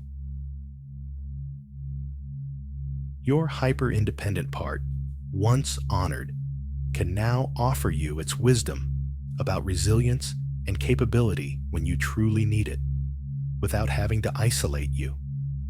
Your people-pleasing part can now offer you its gift of empathy and intuition in relationships, without having to sacrifice your own needs. Your humorous part can now be a source of genuine joy and connection, rather than a compulsive defense. They become integrated strengths, available for you to use consciously, rather than unconscious reactions that run you. This is wholeness. It is not about getting rid of parts of yourself. It is about welcoming all parts of yourself home, into the loving embrace of your core awareness. And in this homecoming, you can offer yourself a compliment that encompasses this entire journey of survival and integration. As you lie here, feel this in your bones.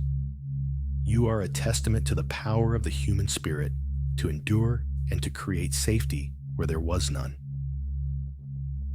Your entire personality structure, in all its complexity, is a monument to this power. You didn't just passively survive. You actively, creatively, and intelligently participated in your own preservation.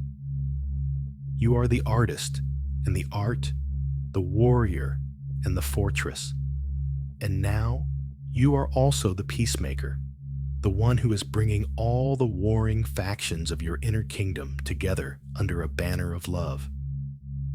Let this feeling of inner peace and integration settle deep into your body. Feel the rightness of it.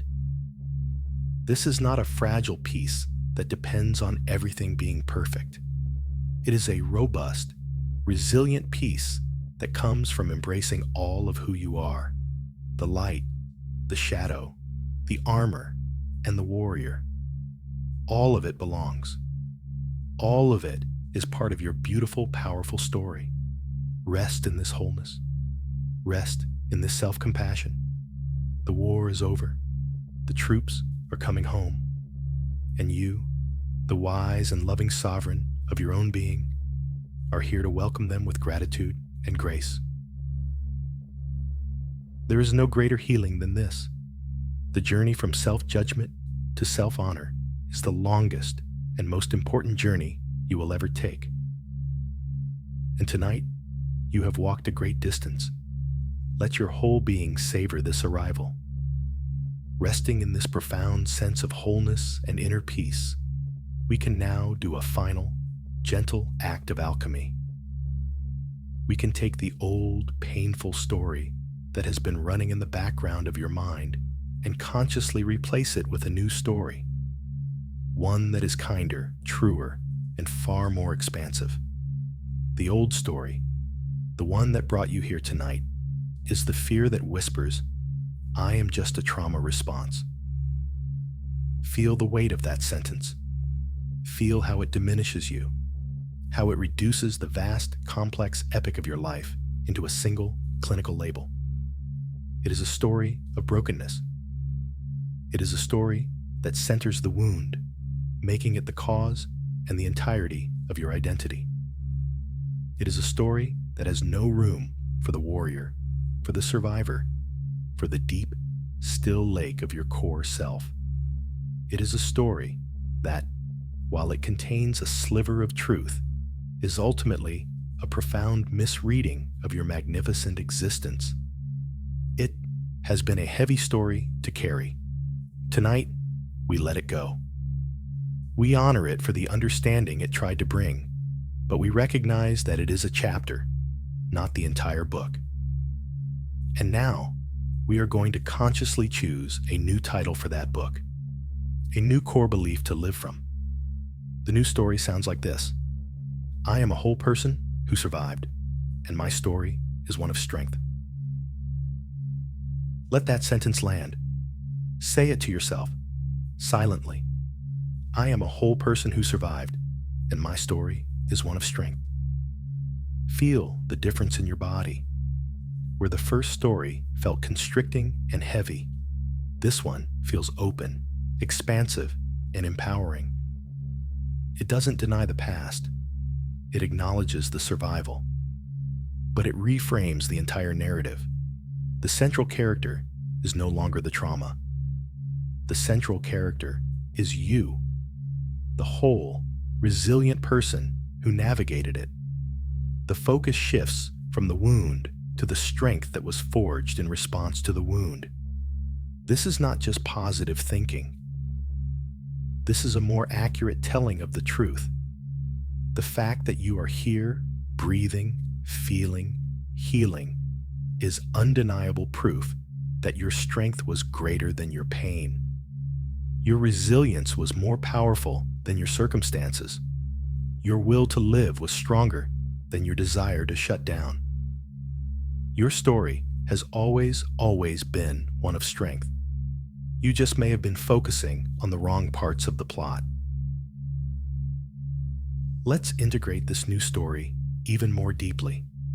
Think of your past not as a source of damage, but as a training ground. An incredibly difficult, sometimes brutal, training ground that you did not choose, but a training ground nonetheless. On this ground, you developed a set of extraordinary skills. You learned resilience. You learned empathy. You learned how to read people and situations with incredible acuity. You learned how to create safety for yourself. You learned how to endure. These are not liabilities. These are superpowers. Now, because you are safe, you are entering a new phase of your life. You are moving from the training ground into a time of conscious creation. You now have the choice to use these superpowers in the service of what you want to build, rather than just in the service of defense. Your empathy, once a tool for hypervigilance, can now become a tool for deep, authentic connection. Your resilience, once needed for sheer survival, can now give you the courage to take healthy risks and pursue your dreams. Your independence, once a fortress, can now become the foundation of healthy interdependence, allowing you to connect with others from a place of strength, not need. This is the beautiful integration we are moving toward. You are now safe enough to let new parts of you emerge, beyond the immediate need for survival. Think of it like this. For a long time, your inner country has been on a wartime economy. All resources were directed toward the military, toward defense. All citizens, your inner parts, were conscripted into service. There was no room for art, for music, for pure science, for play. But now, the war is over. Peace has been declared. You can now begin to transition to a peacetime economy. You can begin to fund the arts again. You can build libraries and parks. You can allow your inner citizens to choose their own professions, to follow their own passions. The soldier parts, the armor, can be honorably discharged. They can hang up their uniforms and learn to be poets, gardeners, and musicians. They don't disappear. Their skills are still there if needed, but their primary function is no longer combat. Their new function is to contribute to the richness and beauty of the peaceful kingdom that is you. What a beautiful, hopeful vision. This is the journey you are on. You are not trying to get rid of who you have been. You are simply expanding into more of who you can be. You are allowing the parts of you that have been dormant the playful parts, the creative parts, the vulnerable parts, the quiet parts, to finally have a voice, to finally feel safe enough to come out into the sun. So let this final affirmation be the cornerstone of your new inner world. Let it be the truth that you return to again and again, especially on days when the old story tries to reassert itself. My past is a part of my story, not the entirety of my being. Feel the freedom in that. Your past gets a chapter, maybe several chapters, but it does not get to write the ending. You are the author now. You are holding the pen. And every day, with every conscious, compassionate choice, you are writing a new chapter. A chapter about peace, about integration, about joy, about authentic connection. You are writing the story of the warrior coming home and learning to live in the land they fought so hard to protect. As you drift now, closer and closer to sleep, let this new story be the lullaby that soothes you. I am a whole person who survived, and my story is one of strength. Let it replace the old whispers of brokenness. Let it echo in the quiet chambers of your heart. Let it reprogram your subconscious mind as you sleep. You are not defined by the worst things that ever happened to you. You are defined by your courageous and beautiful response to them. You are defined by your survival. You are defined by your strength. And you are defined by the infinite, peaceful core self that was never touched by any of it and is here with you now, holding you in perfect love as you let go. Your being is already recalibrating to this new, truer story. All you have to do is rest. Let your mind, body, and spirit do the gentle work of integration while you sleep. Trust the process. You are rewriting your own myth, and it is becoming an epic of strength, resilience, and profound peace. And now, as this kinder, truer story settles into the very marrow of your bones, let all the explorations, all the insights gently dissolve like sugar in warm water. The time for thinking, even gentle, compassionate thinking, is coming to a close. The mind has done its beautiful work, and now it can rest. Let's bring all of your awareness, every last bit of it, out of the past, out of the future, out of the stories and the concepts, and bring it fully, completely, into the simple, physical reality of this present moment, the safety of your bed, the quiet of this room. Feel with exquisite attention the physical sensations of right now. Notice again the weight of your body pressing down into the mattress. Feel the solid, unwavering support beneath you. It is holding you completely. You do not need to hold yourself up. You can surrender your full weight to it. Let go. Let the earth, through your bed, through your home, hold you. Feel the incredible safety in that simple act of being held. This support is real. It is here. It is not a concept. It is a physical fact. Let your nervous system drink in this truth. I am supported. I am held. I am safe. Now, notice the texture and temperature of the air on your skin. Feel it on your face, your hands, your arms. It is a gentle, constant touch, a reminder that you are here, in this room, in this moment. The world of thoughts can feel so turbulent and unreal, but this sensation, this is real. This is happening right now. Anchor yourself in it. Let it be a tether to the peaceful reality of the present. Listen to the sounds of the room or to the silence. Let your ears simply receive whatever is there without any need to label or judge it. The gentle hum of an appliance, the whisper of wind outside, the sound of your own soft breathing. Let these sounds be a comforting blanket of sound, wrapping you in the peace of the present moment. Each sound is a confirmation that you are here, now, and here and now, in this bed, in this room, you are completely safe. There is nothing you need to do. There is nothing to manage. There is nothing to analyze or figure out. All the work is done for today. All the protector parts of you, the loyal guard dogs, the vigilant soldiers, the entire cast of characters who have worked so hard for so long, you can now speak to them all at once.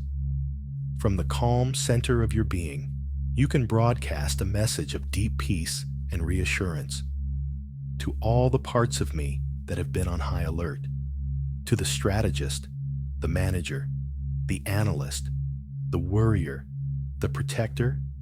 I thank you for your incredible service. Your work for today is complete.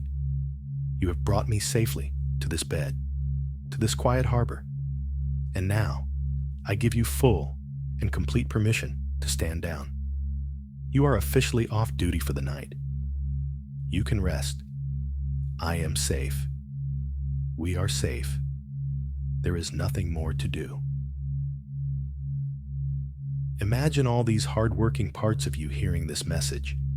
Imagine the collective sigh of relief.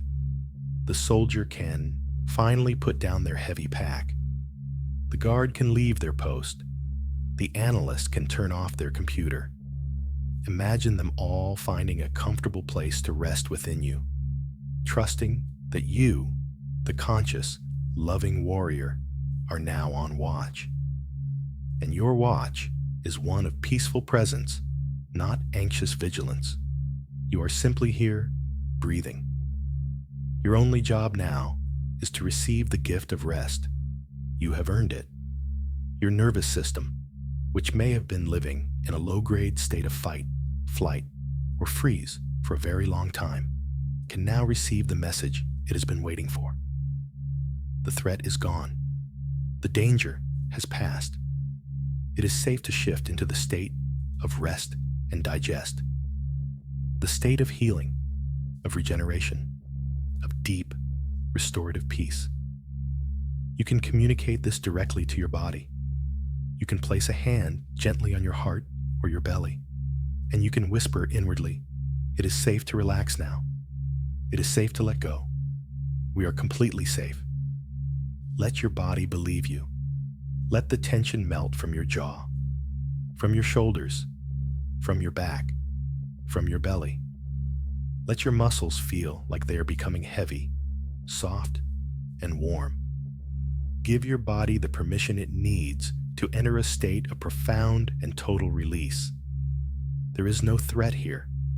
There is no problem to solve. There is only the darkness, the quiet, and the feeling of being securely held. The safety you are experiencing right now is not an illusion. It is the deepest truth of this moment. Whatever happened in the past is over. Whatever may happen in the future has not yet arrived. The only point of reality is right now, and right now, you are safe. Let this feeling of safety be the most dominant experience in your awareness. Let it eclipse everything else. The story of who you are, the memories of the past, the plans for tomorrow.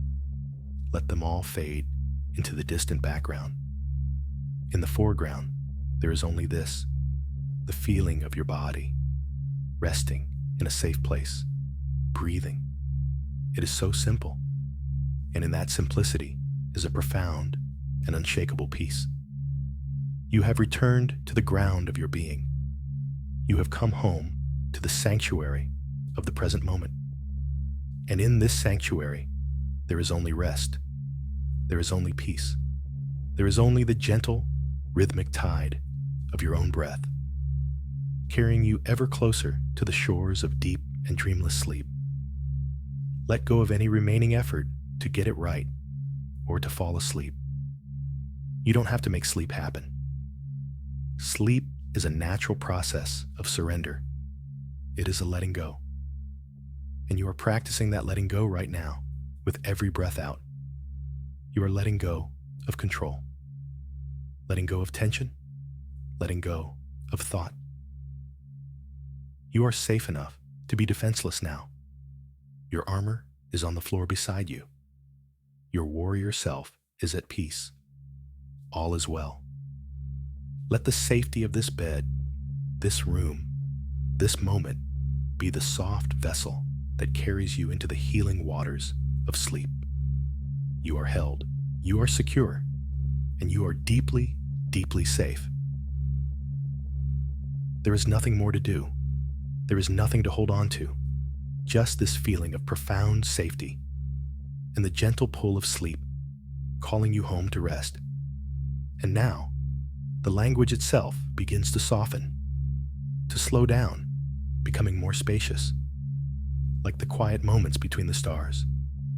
Let each word be a soft stepping stone, leading you across a calm, clear, gentle stream toward the land of sleep. Your only task now is to allow yourself to be carried.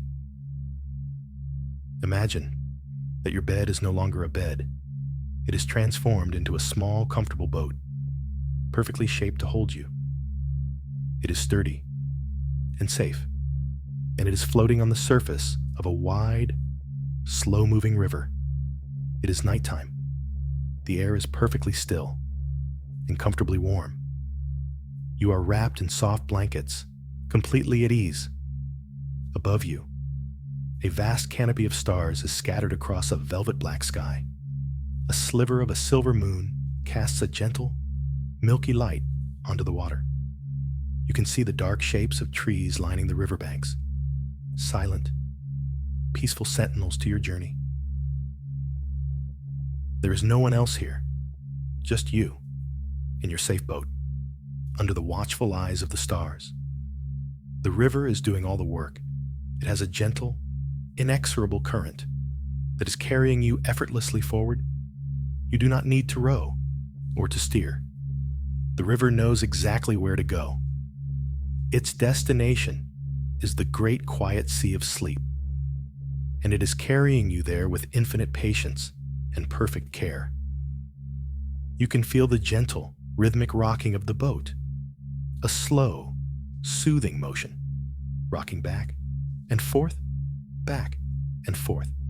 It is the most ancient and comforting rhythm, a rhythm that your nervous system understands on the deepest level, a rhythm that says, you are safe, you are cared for, you can let go. You can hear the soft, lapping sound of the water against the side of your boat, a gentle, shushing sound. Shh, shh, shh.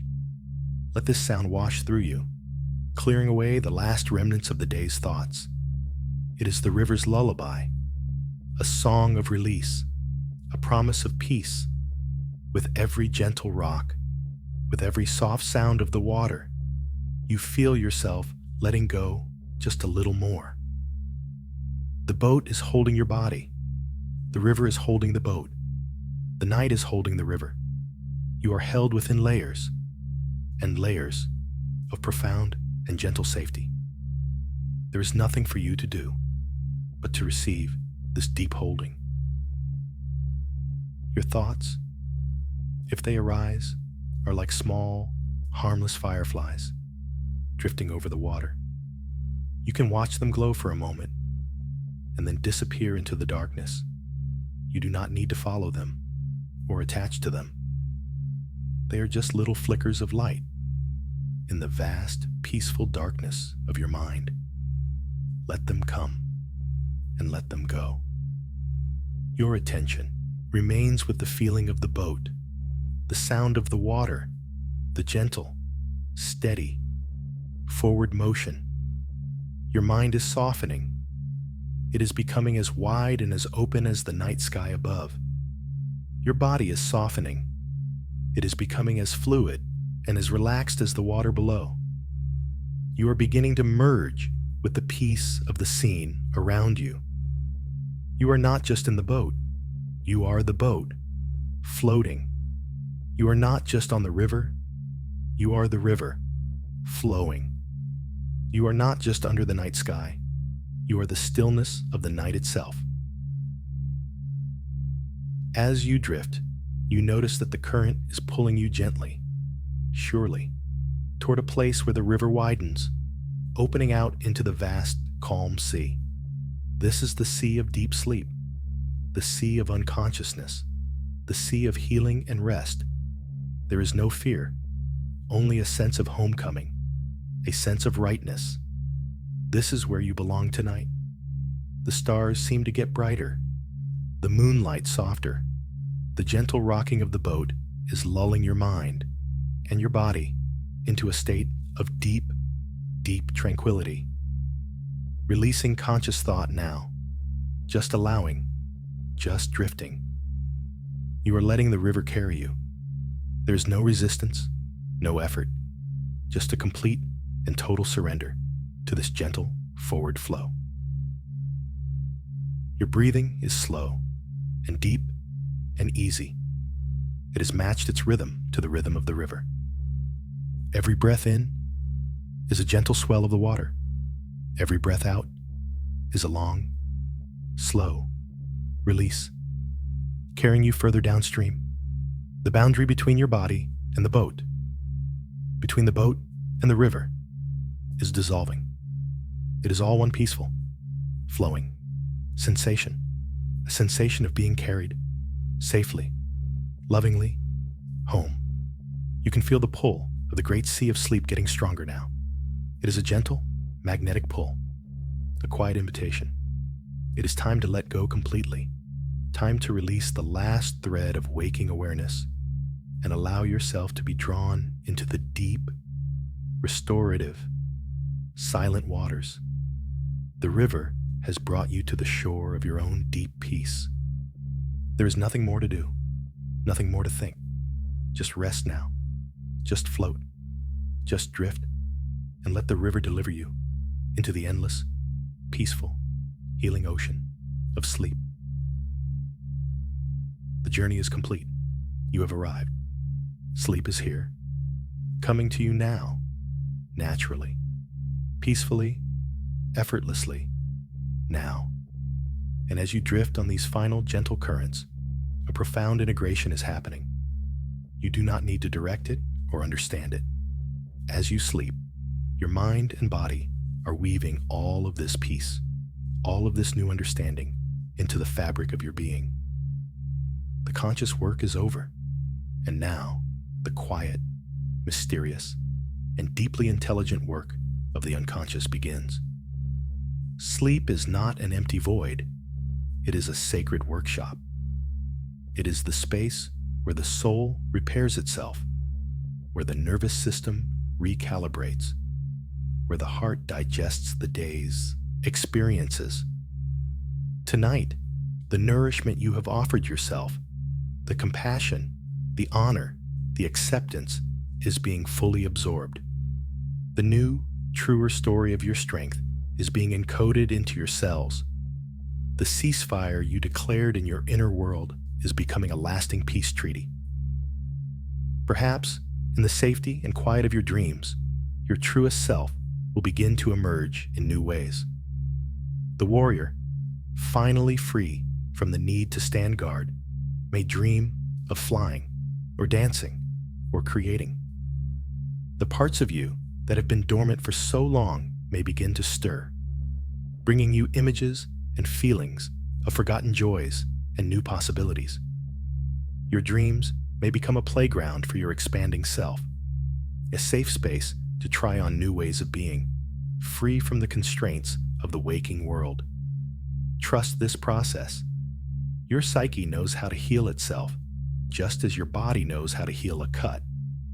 All it needed was the right conditions: safety, kindness, and permission to rest. You have provided all of these tonight. Now, you can surrender to the innate wisdom of your own being. You have planted the seeds of a new inner reality, and in the fertile darkness of sleep, they will be watered and nourished. You do not need to tend to them. You only need to rest and allow them to grow. Isn't it a curious and beautiful paradox of being human? That our greatest strengths are so often forged in the very fires we never would have chosen. The places where we feel most broken can become the source of our deepest compassion. The armor we built to hide our vulnerability can, once we understand it, become a testament to our incredible capacity to love and protect ourselves. What if our wounds are not just scars to be healed, but are also doorways to a wisdom we could have gained in no other way?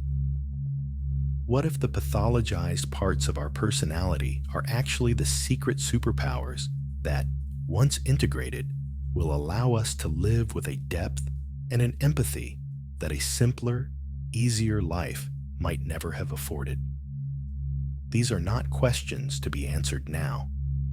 They are questions to be lived into, to be explored gently over time as you continue to walk this path of coming home to yourself. The answers will reveal themselves not in thoughts, but in a new way of living, a new sense of ease in your own skin. Your story is not over. In many ways, by arriving at this place of deeper self-acceptance, a new and more authentic chapter is just beginning. A chapter that you will write from a place of wholeness, not from a place of striving to become whole. You were never broken. You were simply a survivor, playing a role with brilliant skill. And now, you are remembering that you are also the author of the play, and you can write a new act. An act of peace, an act of joy, an act of authentic, undefended love. What does it feel like to know that the hardest work is already done? The work of surviving. All that is left now is the gentler, more joyful work of living, of thriving, of allowing the beautiful, resilient, and unique being that you are to finally, fully express itself in the world. Let this feeling of peaceful possibility be the final note of your waking day, a note of quiet hope, not of anxious striving, a note that resonates with the deepest truth we have uncovered here tonight, that you are, and have always been, so much more than your pain. You are the strength that met the pain. You are the love that survived the fear. You are the stillness that held the storm. This has always been true. Tonight, you simply remembered. And this remembering changes everything. There is nothing more to do. There is nothing left to figure out. All the parts of you are home. All the parts of you are welcome. Your whole true self is allowed to rest now. Sleep is here. It is a soft blanket, a quiet room, a safe harbor. It is the ultimate expression of trust. And you have earned the right to trust this moment completely. Let go now. Surrender into the deep, healing, and restorative peace that is waiting for you. Sleep is coming, naturally, peacefully, now.